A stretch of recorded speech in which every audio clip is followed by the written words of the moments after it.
દરેક નીતિની સામે કાયદાની રીતે ઊભો રહેતો SSK ન્યૂઝ ચેનલ। સુરતના કતારગામ વિસ્તારમાં પ્રેમીએ બે બાળકોની માતા એવી પ્રેમિકાને જીવતી સળગાવી દીધી હોવાનો બનાવ સામે આવ્યો છે।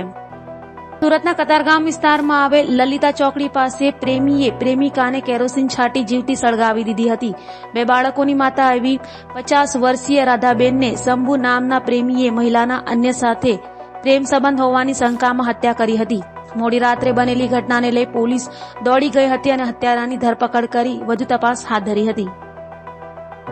ગઈકાલે રાત્રે કતારગામ લલિતા ચોકડી ખાતે એક ખૂનનો બનાવ બનેલ છે, જે બનાવ અનુસંધાને આ કામના ભોગ બનનાર બેનની દીકરીએ કતારગામ પોલીસ સ્ટેશનમાં ફરિયાદ આપતા ગુનો રજીસ્ટર કરવામાં આવેલ છે અને આ ગુનાની તપાસ કતારગામ પોલીસ ઇન્સ્પેક્ટર શ્રીએ હાથ ધરેલ છે।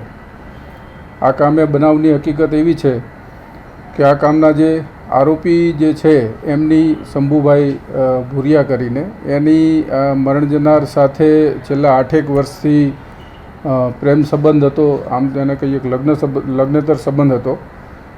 એના પછી એ છેલ્લા 8 વર્ષથી સાથે જ રહેતા આવેલા અને ગતરોજ અને એના આગલા દિવસે એટલે કે 17 તારીખે ફરિયાદી ની માતા અને આ આરોપી વચ્ચે આ જે ભોગ બનનાર બેન છે એના આરોપી સિવાય અન્ય વ્યક્તિ સાથે આડા સંબંધ હોવાની બાબતને લઈને ઝઘડો થયેલો, જે અનુસંધાને ઉશ્કેરાટમાં આવી આ કામના આરોપીએ ગઈકાલે રાત્રે ફરિયાદી બેન ઉપર જ્વલનશીલ પ્રવાહી નાખી અને તેને સળગાવી મોતને ઘાટ ઉતારેલ છે, જે અનુસંધાને ગુનો રજીસ્ટર થતાં સ્થાનિક પોલીસે ત્વરિત કાર્યવાહી હાથ ધરી આરોપીની ગુનાના કામે ડિટેઇન કરી આગળની તપાસ હાથ ધરેલ છે।